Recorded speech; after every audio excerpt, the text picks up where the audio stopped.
السلام علیکم ورحمت الله وبرکاته. یو محترم خور پوښتنه کړې ده چې خاوند ډیر ظلم او ډیر جبر سره کوي. ما هغه د حقوق چې کوم پر ما دي هغه مې ټول ور پر ځای کړي دي، خو له بده مرغه خاوند مې په ډیرو نارواو او په ډیرو بدو کارو باندې اخته دی. په دې باندې بیریږم چې د ده په سبب باندې به الله جل جلاله هم پر موږ باندې له عذاب را نازل کړي او په یو ډیره مقدس او پاک خاوره کې لکه مدینة المنوره دلته په عیاشي او په فحش باندې اخته دی. مخکې تر دې چې دغه علاج در وښیو چې څنګه به الله جل جلاله دی سړی کړي او څنګه به ستا سره مینه او محبت او الفت پیدا سي. محترمینو، دا نن مې هم یو ځای مجلس و د علماو. بعضو ملګري د دې سفر کارګزاري راځه غوښتله.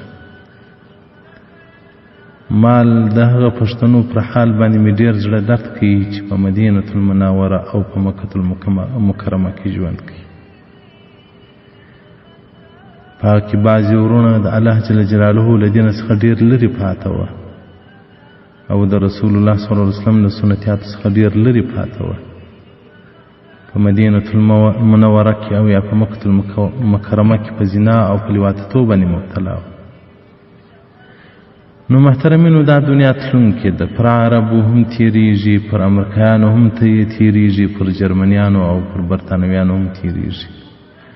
هغه د افغانستان د هغه غرو په لمن کې چې هغه سپېره سپېره کلي دي هغه خلکو باندې هم تیریږي.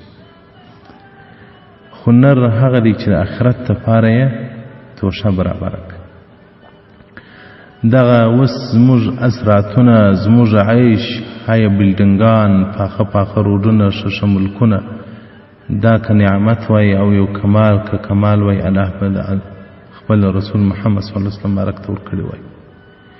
نو انسان په نعمتو کې سي هلته خواهشات شهوات هم راپورته سي، نو بیا خپله معاینه پرېږدي، په نورو پردیو ښځو پسې ګرځي. هره خور د خپل خاوند دپاره خپل خاوند د ځان دپاره جنت وګرځي او هر خاوند د خپله ښځه دپاره جنت وګرځي. یعنې د اسباب د جنت دې جوړ کړي دي نه کوي چې بعضې ښځې د خاوندانو په خاطر باندې دوزخ ته ولاړې سي او بعضې ورونه د خپلو ښځو په خاطر باندې دوزخ ته ولاړ سي. که ښځه بدرنګې ده، که هغه ځوانه خاوند بدرنګه دي، قناعت سره وکړي، دا د ازل قضا ده، په قسمت کې سره راغلي یاست. ځکه رسول الله صلی الله علیه وسلم بارک وایي کړي بله ښایسته ښځه ولیدله بس کور ته ځه، خپل خواهشات کور پوره کوه. رسول الله صلی الله علیه وسلم وایي د هغه ښایسته ښځې سره هم هغه ډول شی سته لکه ستا د ښځې سره. نور هغه د ښایسته ښځې کې نور هېڅ کمال نه دی پروت، یو ډول اجساد، یو ډول اندامونه دي. نو تاسې قناعت وکړئ، د الله قضا ته تسلیم سي. د بده مرغه په موږ کې خو که د یو چا معاینه نه وي خوښه په زناو باندې مبتلا سي، لواطتونه شروع کړي.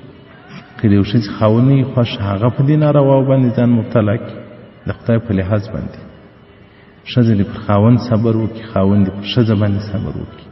الله به ځین راضي سي، د الله رسول به ځین راضي سي.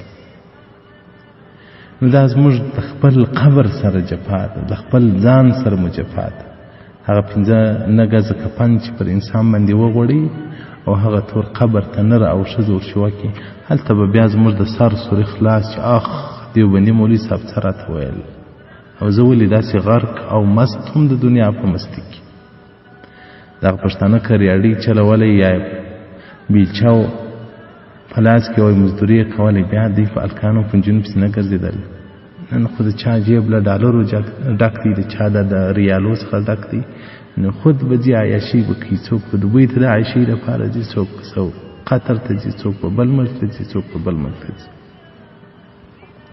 خو اصل کې د الله جل جلاله څخه وبېرېږي.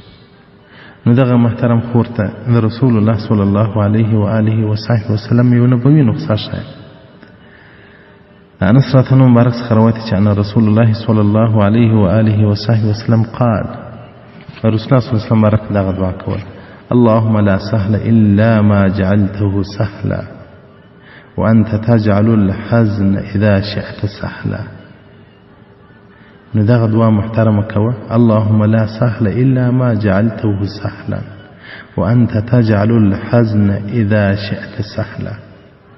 او په زړه کې هغه خپل مراد ونیسي چې الله زما خاوند ته هدایت وکړه، زما خاوند ته قناعت زما په وجود باندې ورکړه چې په ما باندې قناعت وکړي او له نورو نجونو څخه یې سترګې راواړي.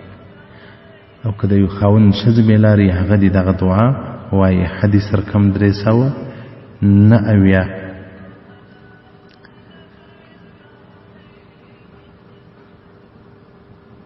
کتاب الاذکار د امام نووي رحمت الله علیه مبارک و دې ته مفصل بحث ورکړی. نو دغه دعا محترمینو ډېره تلاوت کوه او په زړه کې خپل مشکل چې درسره راځي هغه په زړه کې نسه چې یا ربه دغه مشکل مې را حل کړه. کتاب الاذکار د امام نووي صفحه 119.